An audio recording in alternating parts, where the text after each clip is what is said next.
네, 부동산법의 배문환입니다. 자, 우리 공법 시험을 보실 때 가장 어려운 부분들이 있습니다. 가장 최상위권 심한 내용인데, 자, 이 부분이 뭐냐면 여러 가지 행정계획들이 있죠. 그 행정계획에 포함되는 내용들하고 또 행정계획을 만들었으면 우리 관청한테 인허가 승인 같은 걸 받아야 됩니다. 근데 이게 변경할 때도 그런 인허가 승인을 받아야 되는데 변경 승인 같은 거 변경인가를 받아야 되는데 경미한 변경은 변경인가 같은 걸 안 받는 항목들이 있습니다. 그 부분을 각 법률별로 계획의 이름과 내용, 경미한 변경 사항들을 체크해 보도록 하겠습니다. 먼저 국토계획법을 찾아보시면 자, 일단은 실시계획이라는 게 있죠. 국토계획법에. 자, 실시계획은 어디서 나오냐면 우리 국토계획법에서 도시계획 시설사업을 시행할 때 여기서 실시계획이라는 게 나오죠. 우리 도로나 공원 같은 기반시설을 설치할 때는 도시계획시설로 먼저 결정을 하고 단계별 집행계획을 수립을 해서 1단계와 2단계로 구분해가지고 사업의 어떤 순서를 정하고 시행자가 지정됩니다. 그럼 시행자가 실시계획에다가 설계도와 자금계획 같은 걸 포함해서 공사계획으로 실시계획을 작성하라고 관청한테 인가를 받는 거죠. 자, 그러면 실시계획을 공부하실 때 실시계획의 내용, 자, 이거 그냥 보시면 돼요. 실시계획은 공사계획이기 때문에 사업의 종류와 명칭, 사업의 면적, 시행자 성명, 자, 언제 착수해서 언제 준공하는 거냐, 착수와 준공 예정일, 이런 것들도 기출문제 나왔던 거니까 실시계획에는 도시계획 시설사업에 관한 착수와 준공 예정일, 그리고 추가적으로 실시계획은 이런 내용들을 포함하고 설계도와 자금계획, 사업시행기간을 명시하고 첨부해야 된다. 그래서 이런 것들이 실시계획의 내용이라고 보시면 되겠습니다. 문제는 밑에 건데, 자, 실시계획을 작성을 했으면 자, 인가를 받아야 됩니다. 변경 폐지도 인가입니다. 자, 인가권자는 시도나 대도시한테 받는 게 원칙인데 국토부 장관한테 예외적으로 인가를 받는 경우도 있습니다. 자, 중요한 거는 실시계획은 변경 인가를 안 받는 항목이 있는데 분홍색을 잘 보십시오. 실시계획을 작성을 한 다음에 변경과 폐지도 인가인데 자, 경미한 변경은 변경 인가를 안 받는 사항이 있습니다. 자, 사업구역 경계가 변경되지 않으면서 경계의 변경이 없으면서 연면적 10% 미만 이렇게 자, 이거 시험 문제에서 경계가 변경되면서 연면적 10% 미만이라고 출제가 될 수 있으니까 이 부분 보시고 그 밖에 뭐 학교시설의 변경, 사업의 명칭 변경도 있는데 참고로 보시고 경계가 변경이 되지 않으면서 연면적 10% 미만으로 변경할 때는 실시계획의 변경 내용 중 경미한 사항이라서 변경인가를 안 받는다. 이렇게 해석하시면 되겠습니다. 자, 그 다음에 이제 도시개발법으로 넘어가 보겠습니다. 국토계획법은 이거밖에 없고요. 이 도시개발법하고 이제 정비법이 어려운 부분들이 조금 있는데, 자, 우리 도시개발법에서는 일단 개발계획이라는 계획이 있습니다. 자, 개발계획은 도시개발 사업에 대해서 도시개발구역의 지정권자가 이 개발계획을 수립해서 여러 가지 내용으로 사업을 지시하는 거죠. 자, 개발계획은 여기 들어가는 거죠, 여기. 자, 도시개발 사업을 A타입을 봤을 때 맨 처음에 개발계획을 수립을 하면서 시행자와 시행 방식을 같이 정하면서 개발계획을 수립해가지고 자, 사업에 대해서 전반적인 사업의 방향을 지시하고 자, 개발계획 다음에는 또 시행자가 만드는 실시계획이 여기도 또 나옵니다. 도시개발법도. 마지막으로 사업을 환지 방식으로 가면 환지계획이라는 게 있으니까 개발계획, 실시계획, 환지계획 내용들을 보는 겁니다. 자, 먼저 우리 개발계획에는 자, 개발계획에 포함되는 내용이 있는데 여기서 시험의 포인트가 뭐냐면 12, 13, 14, 14가 15번까지가 포인트입니다. 12번부터 15번까지는 어떤 특징이 있습니다. 이걸 잘 잡으실 겁니다.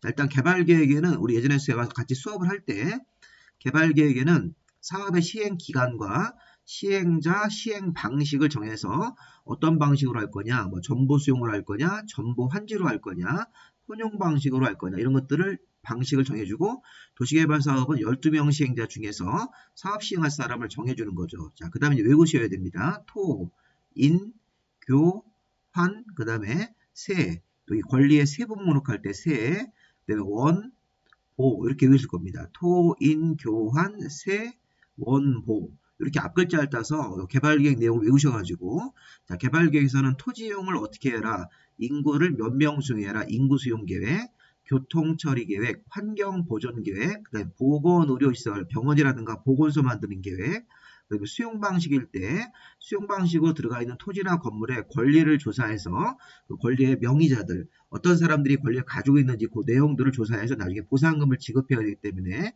이 수용 방식에서 들어가 있는 토지나 건물의 권리의 세부 목록을 개발계획으로 정해주고 마지막으로 원형지.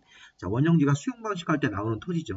자, 이런 것들을 개발계획의 주요 내용으로 눈에 한번 익혀보십시오. 시행자, 시행방식, 시행기간, 토인, 교환, 그 다음에 세, 여기 세부 목록할 때 세, 이게 수용 방식으로 들어가 있는 토지에 있는 건물에 있는 권리의 세부 목록, 권리들을 쭉 적는 겁니다. 소유권, 지상권, 뭐 이런 것들. 그 다음에 원형지, 보건, 의료, 설치 계획 같은 거. 이렇게 해서 개발계획의 주요 내용이 있는데, 자, 문제 내용은 이겁니다.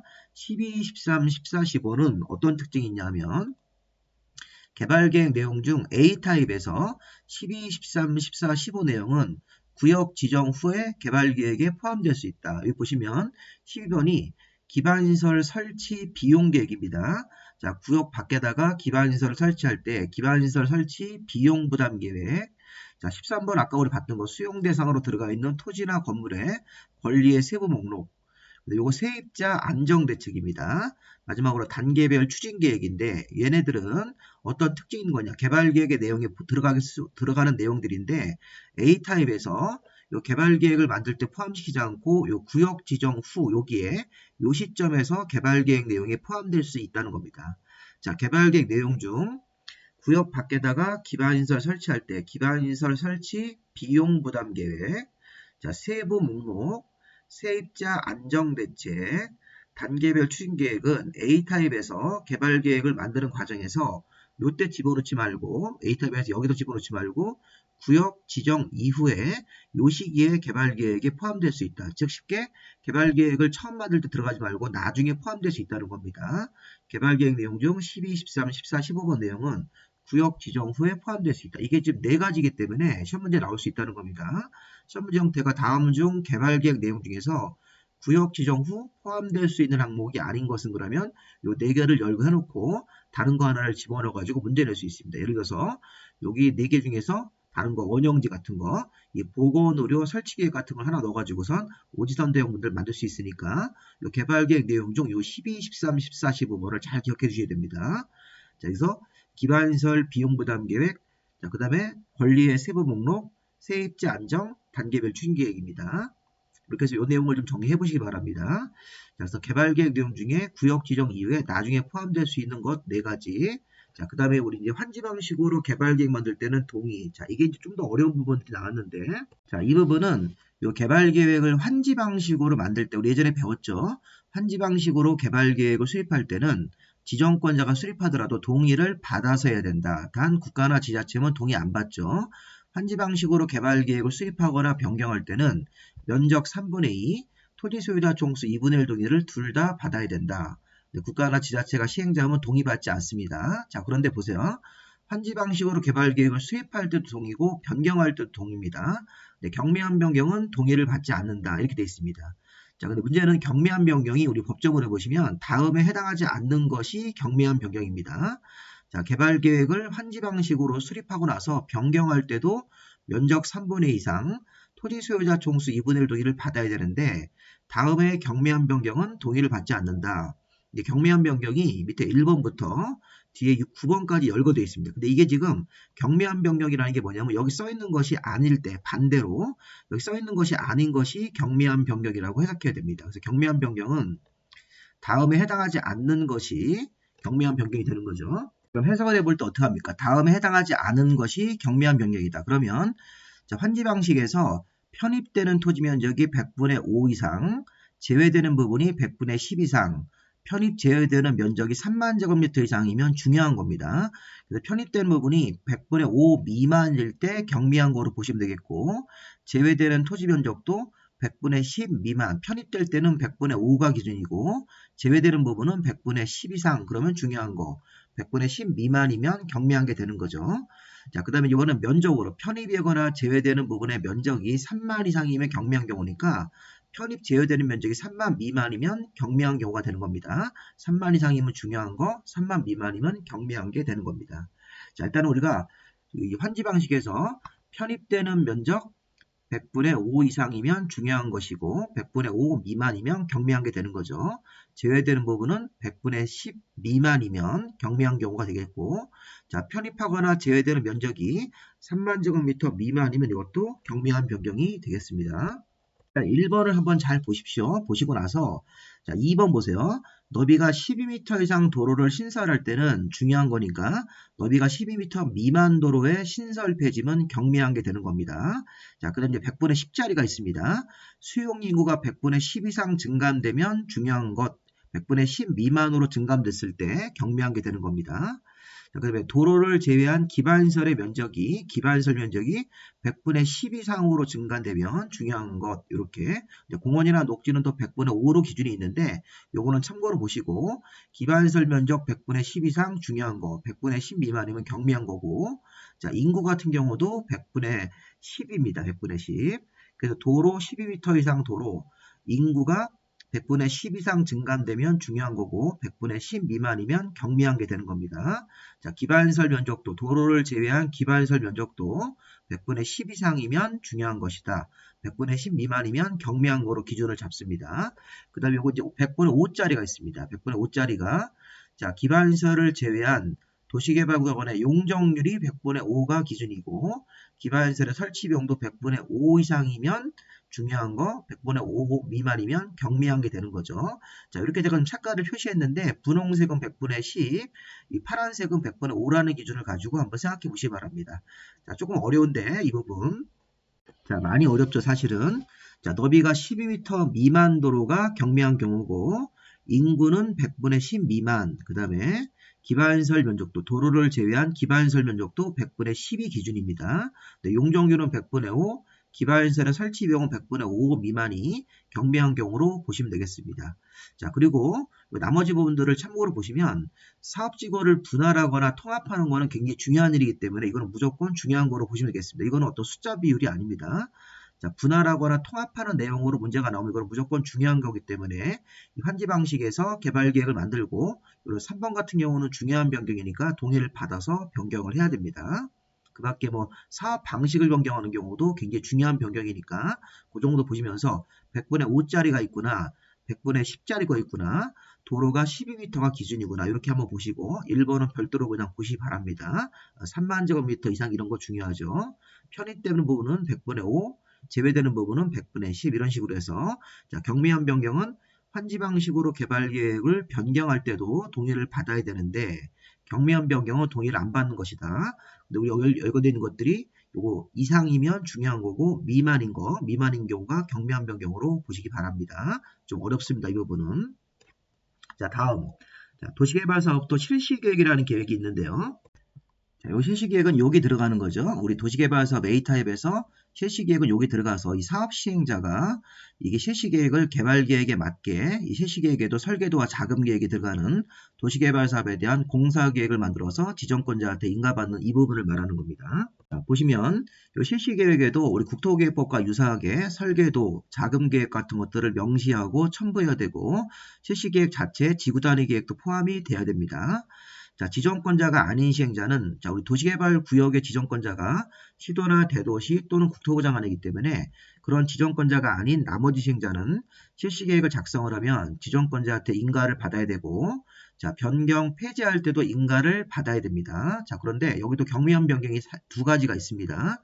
자, 사업의 면적을 100분의 10 범위 안에서 감소시킬 때 사업비를 100분의 10 범위 안에서 증감할 때, 이거는 100분의 10이라는 숫자가 있으니까 가볍게 보시기 바랍니다.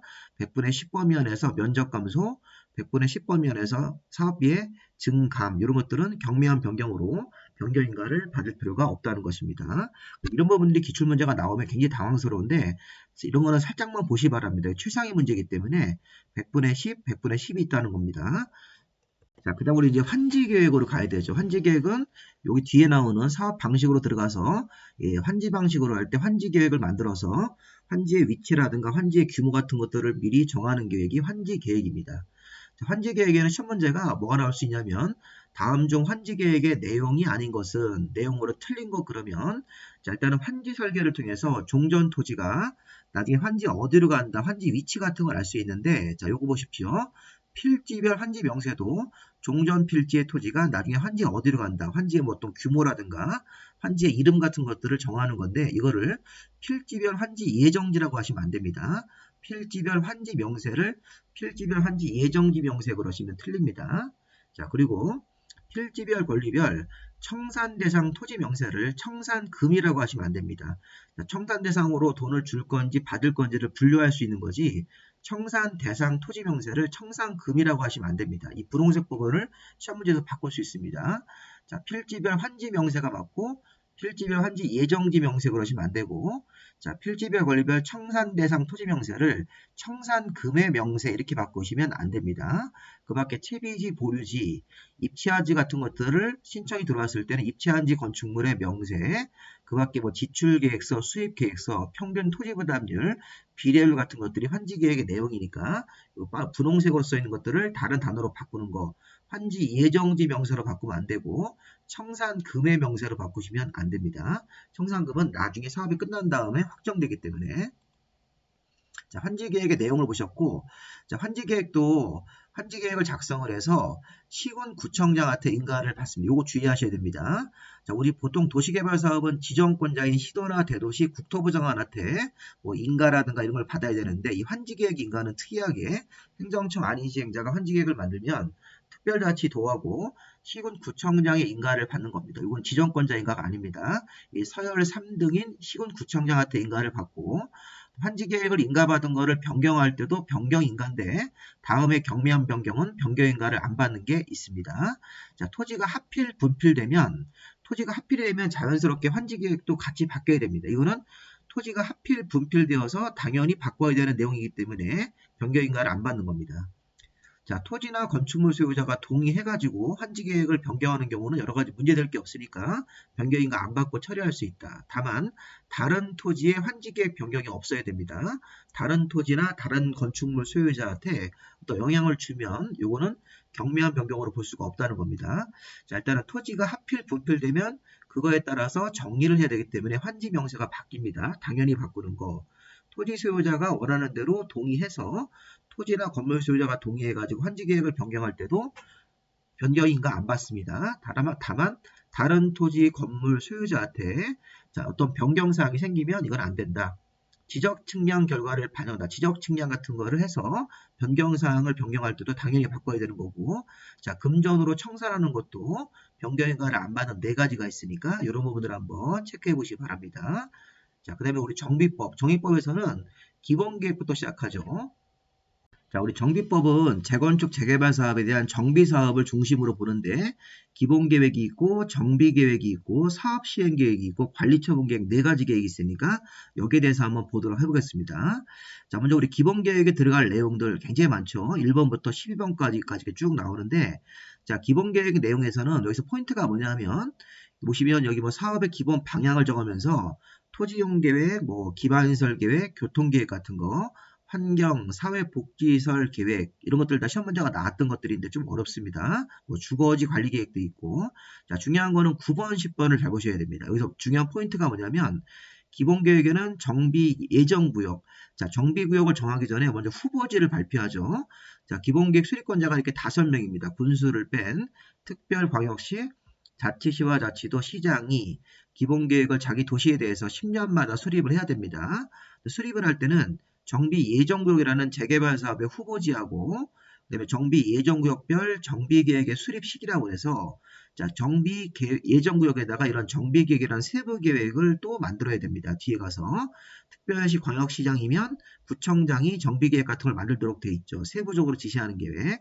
자, 기본 방향을 지시하는 계획은 기본계획이고 세부적으로 지시하는 계획은 정비계획인데 기본계획에서는 정비 예정구역의 개략적 범위를 발표하고 그다음에 단계별로 사업을 추진하기 위해서 정비계획을 언제까지 만들어라 이런 것들을 정하고 이 정비 예정구역에다가 건폐율의 용적률의 한도를 정하는 건축물의 밀도계획 같은 것들이 있습니다. 자, 시험 문제가 이게 나왔습니다. 이거 나올 것 같습니다. 올해. 자, 기본계획 내용에 이렇게 생활권이라는 단어가 들어가면 생활권 설정, 생활권별 기반시설 설치계획, 생활권별 주거지, 정비, 보전 방향 이렇게 생활권이라는 단어가 추가로 들어가면 9번과 10번을 생략할 수 있다. 9번, 10번입니다. 자, 9번, 10번. 자, 요거를 좀 요약집에는 제가 이거 잘못해가지고 번호가 오타가 있었는데 이 9번, 10번이 맞습니다. 자, 다시 한번 기본계획 내용에 이렇게 생활권이란 단어가 들어가면 추가로 들어가면 9번 정비 예정구역 계략적 범위 단계별 추진계획 같은 것들을 생략할 수가 있다. 요 4번, 5번이 아닙니다.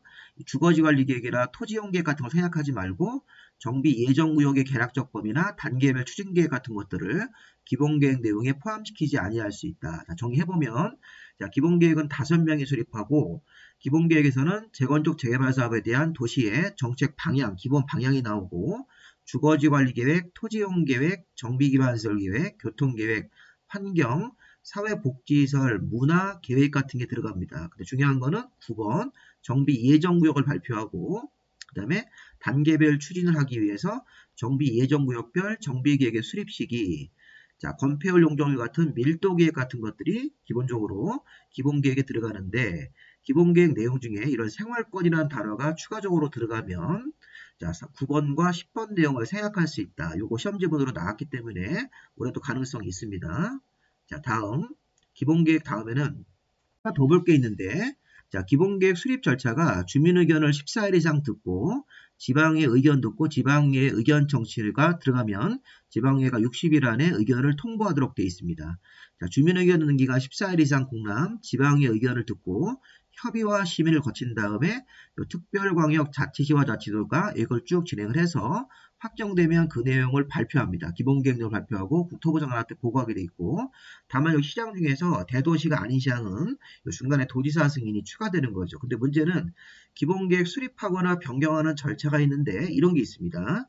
자, 기본계획 수립 절차에 생략사항이 있습니다. 기본계획을 수립하거나 변경할 때는 주민 지방의 의견, 협의심의, 대도시가 아닌 시장은 도지사한테 승인받는 절차가 필요한데 그럼 기본계획을 변경할 때도 의견 청취라든가 협의심의 승인이 필요한 겁니다. 근데 다음에 해당이 되면 이 절차를 생략할 수 있습니다. 의견 청취라든가 협의심의 승인까지를 요 내용으로 생략할 수가 있다는 겁니다. 이거를 이제 또 시험 문제에서 출제했습니다. 이게 많이 출제했습니다. 이 부분.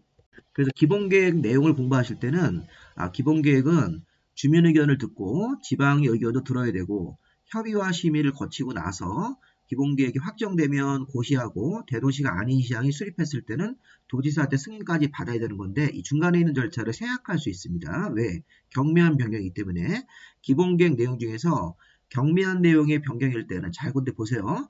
자, 이 분홍색으로 써 있는 것들은 주민들한테 유리하게 바뀌는 겁니다. 주민들한테 유리하게 바뀔 때는 이게 의견 청취라든가 협의심의 승인 같은 것들을 생략할 수 있다고 해석하시면 돼요.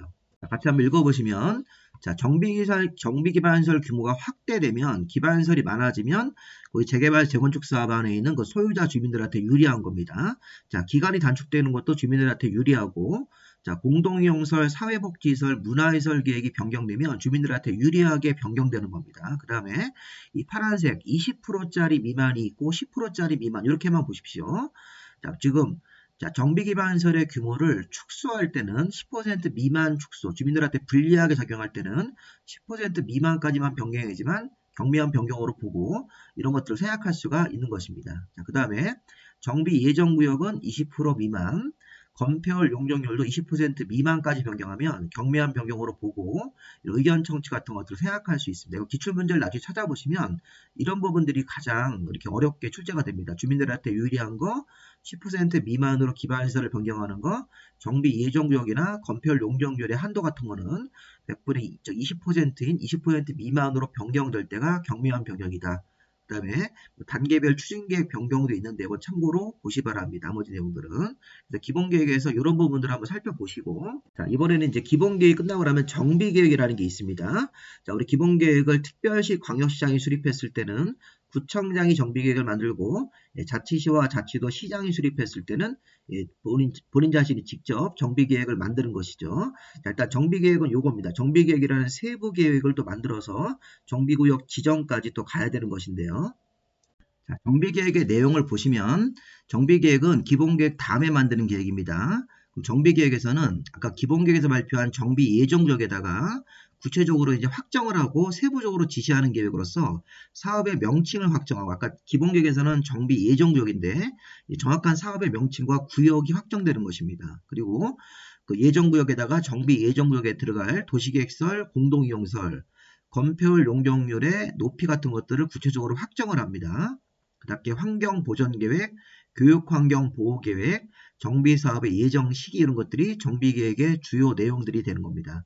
그래서 아까 우리 좀 전에 이 정비계획은 기본계획 다음에 만들고 이 정비계획은 아까 기본계획에서 서울시 전체적으로 기본계획에서 이렇게 홍은동 정비예정구역, 노원구 상계동 정비예정구역, 전동동 정비예정구역을 발표하면 그 예정구역으로 들어가서 만드는 계획이 각각의 정비계획입니다.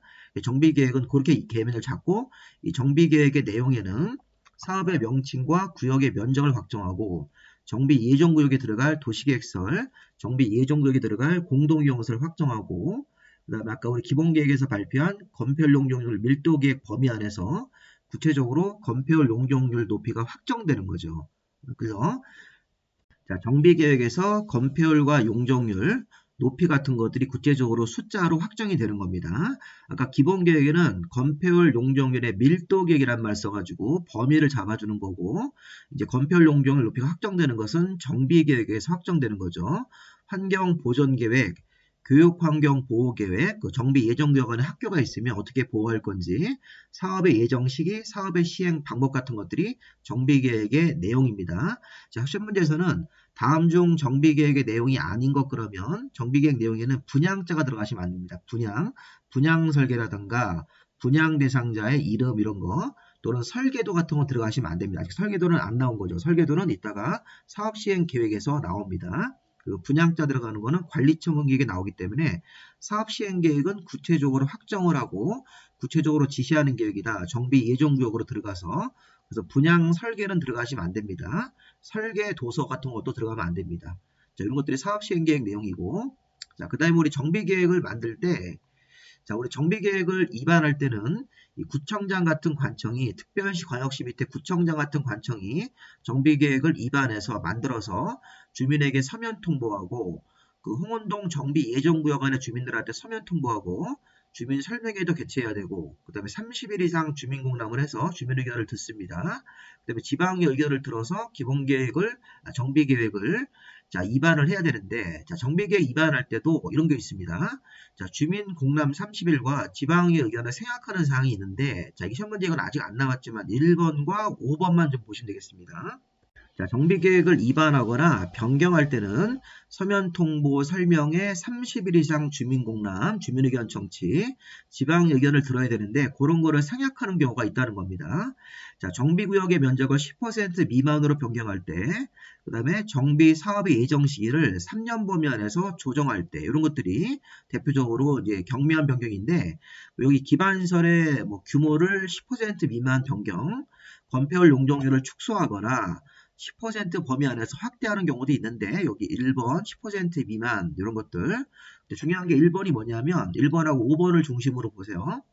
정비구역 면적을 10% 범위 안에서 변경을 하면서 정비구역을 분할하거나 통합을 하시면 안 됩니다. 분할하거나 통합했을 때는 이게 경미한 변경이 될 수가 없습니다.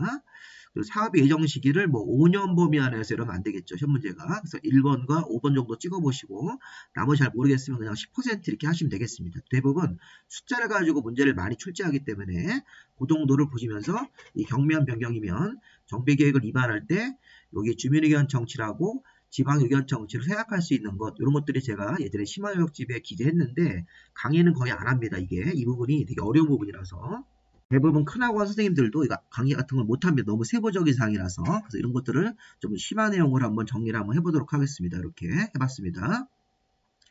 자, 그 다음에 이제 사업시행계획으로 넘어가야 되겠죠. 사업시행계획이 올해, 사업시행계획 부분이 올해 제가 더 시험 문제 나올 가능성이 높을 것 같습니다. 기본계획하고 정비계획도 중요하지만 이 사업시행계획은 여기 들어가는 거죠. 이 조합이 사업시행자가 되어서 조합이 만드는 계획입니다. 이 기본계획하고 정비계획은 행정관청이 만드는 건데 사업시행계획은 조합이 만드는 계획으로서 자, 사업시행계획은 설계도 같은 공사계획이 포함된다. 여기 보시면 이 설계도와 자금계획이 구분 항목이 딱 있죠. 토지용계획, 건물 배치계획처럼 건물을 몇 동으로 배치할 건지 몇 개 동으로 동 배치 같은 것들이 설계도가랑 같이 들어가는 겁니다. 그다음에 그 정비사업을 하면서 정비기반설, 공동이용설 계획, 주민의 이주대책, 공사하면 주민들이 이주를 해야 되기 때문에 주민의 이주대책, 세입자 이주대책 같은 것들을 그 사업시행계획의 내용으로 보시면 되는데 중요한 건 이 5번과 11번입니다. 자, 5번과 11번이 왜 중요하냐면 무슨 경우는 제외한다는 말이기 때문에 이게 중요한 겁니다.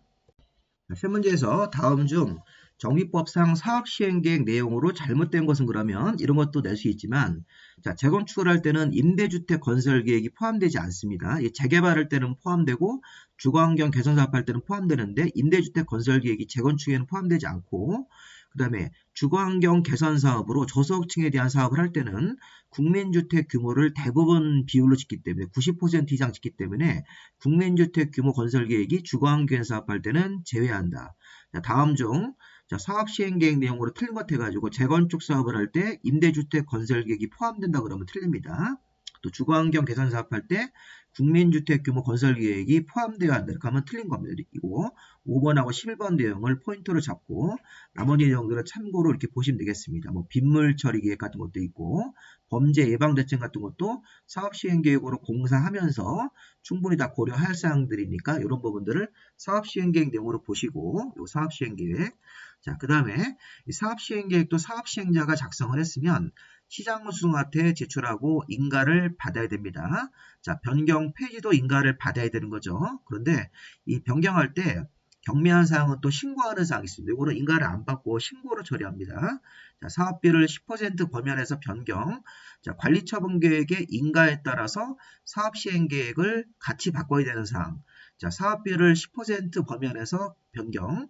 관리처분계획이 인가가 돼서 자, 사업시행계획을 같이 바꿔야 되는 경우 자, 부대나 복리시설 규모가 확대될 때 자, 확대되는 거는 또 주민들한테 좋은 거니까 변경인가 안 받고 변경 신고하는데 이때도 위치가 변경될 때는 제외 항상 이렇게 제외되는 부분들 이 문장을 잘 보셔야 됩니다. 자, 사업시행계획을 변경인가를 받아야 되는데 변경할 때 부대나 복리시설이 규모가 확대되면서 변경될 때는 주민들한테 유리하게 바뀌니까 변경인가를 안 받고 신고하려고 했는데 보니까 위치가 변경되면 이건 제외다 그랬으니까 위치가 변경되면서 부대시설의 규모가 확대된다 그러면 경미한 변경이 될 수가 없습니다. 자, 대지면적 10% 미만, 사업비 10% 미만이니까 10%를 제가 암기하라는 게 아니라 이런 거를 한번 눈으로 이렇게 보시라는 겁니다. 중요한 건 2번이 포인트입니다. 자, 사업시행계획을 변경할 때도 변경인가를 받아야 되는데 경미한 사항은 변경인가 안 받고 신고한다. 신고 들어가면 20일 안에 신고 수리 여부를 통지하도록 되어 있고 부대나 복리시설이 자, 확대될 때는 이거는 경미한 변경으로 볼 수 있는데 위치가 변경되는 경우는 제외한다. 이거 보시고 자, 그 다음에 이제 관리처분계획이 남았습니다. 관리처분계획. 자, 우리 관리처분계획은 우리 이제 정비사업을 할 때 이제 사업시행계획을 인가를 받고 조합원들한테 분양 통지하고 분양 신청을 받아서 분양 신청한 사람들 명단을 뽑아서 관리처분계획에다 포함시킨 다음에 그 분양 신청한 사람들한테 이제 새로 지어진 아파트 평수부터 배정하고 추가 분담금을 정하는 거죠. 이 관리처분계획입니다. 우리 관리처분계획을 공부하실 때는 관리처분계획의 내용부터 먼저 보실 건데요. 자, 관리처분계획 내용 중에서 여기 3, 4, 5, 6번을 잘 봐야 됩니다. 분양자 들어가는 분양설계, 그래서 분양 신청한 사람들한테 몇 평대 아파트를 평수를 배정해 주는 겁니다. 분양 대상자 이름, 분양 대상자가 앞으로 분양받을 분양 예정대지 건물의 추산액, 또 분양 대상자별 종전 토지 건물의 가격, 그리고 전체 사업비가 얼마 들어가고 재건축 부담금 포함해서 조합원들한테 부담하는 부담 규모, 추가 분담금, 자, 보류지 같은 것들을 별도로 뺄 수 있습니다. 조합원들한테 분양하지 않고 이런 것들에 대한 명세. 자, 나머지 내용들이 이제 관리처분계획 내용인데 여기서 지금 3, 4, 5, 6번이 왜 중요하냐면 자, 3, 4, 5, 6번은 관리처분계획 총회 개최일 1개월 전까지 3, 4, 5, 6번은 조합원들한테 반드시 문서로 통지해야 됩니다. 요 3, 4, 5, 6번이 관리처분계획 총회를 열어서 이제 투표 같은 걸 해가지고 과반수 동의가 나오면 인가신청을 시장문수구청장한테 내는데 관리처분계획 총회 개최 1개월 전까지 3, 4, 5, 6번이 반드시 문서로 조합원들한테 통지가 가야 됩니다. 개별 통지로. 다음 중 관리처분계획 내용 중 조합원들한테 문서로 통지할 사항이 아닌 것은 이렇게 해석 문제 하나 뽑아봅니다. 자, 이 네 가지입니다. 종전 토지 건물의 가격하고 종전 토지 건물, 조합원들이 가지고 있는 종전 토지 건물의 가격, 사업 시행 인가 시점의 가격, 그 다음에 앞으로 분양받을 대지나 건물의 추산액을 요 3, 4번은 감정평가업자들이 평가해 주는 거죠. 전체 사업비 추산액도 마찬가지고 조합원들의 부담 규모, 보료지 명세는 조합원들한테 문서로 통지가 돼야 된다. 이렇게 하나 좀 정리해 보시고요. 네, 관리처분계획도 작성을 했으면 관리처분계획 총회를 개최해서 과반수 동의로 통과가 되면 관리처분계획 인가신청을 시장문수 등한테 시군구청장한테 인가를 받아야 되고, 자, 변경할 때도 변경인가인데 다만 경미한 변경은 또 변경 신고하는 사항이 있습니다. 자, 계산 착오에 따른 정관이 바뀌고 사업시행계획이 변경돼서 관리처분계획을 동시에 같이 변경하는 경우, 매도 청구 판결문이 나와서 판결문에 따른 관리처분계획 변경, 자, 권리의무의 변경 이런 것들이 있어가지고 분양 설계 같은 것들에 수반되지 않는 형태. 그래서 중요한 게 1번과 4번입니다. 자, 1번과 4번은 왜 중요하냐면, 자, 계산 착오나 오기가 있어서 잘못 기록한 거죠. 그래서 단순하게 정정을 하는 건데 불이익을 받는 자가 있으면 이게 경미한 변경으로 변경 신고할 수 없다는 겁니다. 그리고 권리 의무가 변경됐다. 조합원이 가지고 있는 그 낡은 집을 다른 사람한테 매매로 팔면 이 권리자가 바뀝니다. 그래서 권리 의무의 어떤 변경 사항이 생기면 이걸 관리처분 계획을 수정을 해야 되는데 이때는 당연히 바꾸는 사항이기 때문에 변경 신고 사항이다. 다만 분양 설계가 수반되면 경미한 변경으로 볼 수가 없다는 것이니까 1번과 4번 내용 중심으로 보시면 되겠습니다.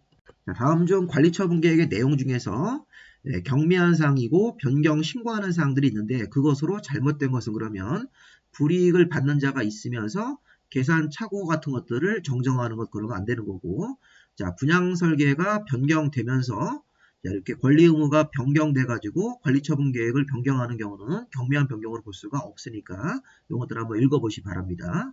자, 이런 경미한 변경은 제가 굉장히 어렵다고 했으니까 이게 머릿속에 들어갈 수가 없는 겁니다. 없는 건데 신문자가 나와서 한 번씩 한번 강의해드리고 제가 중요한 몇 가지만 포인트를 좀 잡았습니다. 자, 그 다음에 건축법에서는 뭐 경미한 변경은 없고요. 자, 주택법으로 가보시면 사업 시행 계획이라는 게 있죠. 자, 관리처분 계획은 사업 계획이라는 게 있습니다. 30개 이상 주택을 지을 때 이런 사업 계획을 만들어서 관청한테 승인을 받아야 되는 게 있습니다. 자, 사업 시행 계획은 주택법상 등록사업자나 비등록사업자가 30개 이상 주택 같은 걸 지을 때 받아야 되는 설계도 심사가 이 사업 계획의 승인 절차입니다. 자, 사업 계획 승인도 기본적으로 이게 사업계획 승인은 시도나 대도시한테 받고 예외적으로 국토부 장관한테 승인을 받은 다음에 변경 내용이 있으면 이것도 변경 승인을 받아야 됩니다. 자, 사업계획 승인을 받고 변경할 때도 변경 승인을 받아야 되는데, 자, 그런데 다음에 경미한 변경은 변경 승인을 받지 않는다. 자, 이것도 잘 보세요. 자, 사업비를 20% 범위 안에서 근데 시험 문제에서 20%를 바꾸지 않고 앞에 주어를 바꿉니다. 주어가 공공주체입니다. 공공주체. 자, 주택법상 공공주체는 국가나 지자체나 토지주택공사나 지방공사입니다. 이게 등록사업자로 바뀌면 안 됩니다. 등록사업자나 주택조합은 공공주체가 아니기 때문에 공공주체가 총사업비를 20% 범위 안에서 증감, 공공주체가 대지면적을 20% 범위 안에서 증감시킬 때 공공주체가 건축물의 설계나 용도별 위치를 변경하지 않는 범위 안에서 건축물의 배치를 조정하고 도로의 선형 변경, 건물의 설계나 건물의 위치가 변경되지 않으면서 건물의 이 배치, 건물의 방향 같은 것만 바꾼다든가 도로의 선형 변경은 이 공공주체일 때만 경미한 변경으로 보고 변경 승인을 안 받는 것을 체크하시면 되겠습니다. 자, 여기까지 마무리하시고, 자, 지금 이 부분은 굉장히 어려운 부분입니다. 행정계획의 내용하고 행정계획 중에서 경미한 사항 같은 것들은 뭐 인허가 이런 것들을 안 받는 것들이 있는데 좀 어려운 부분이지만 참고 삼아서 이렇게 한번 해봤으니까 좀 공부 어느 정도 되신 분들은 기본 공부가 되신 분들은 이런 세부 사항도 한번 보시면 시험에 오기가 좀 더 완벽함을 기할 수 있을 것 같아서 작성을 해봤습니다. 자, 시험을 오늘 침착하게 잘 보십시오.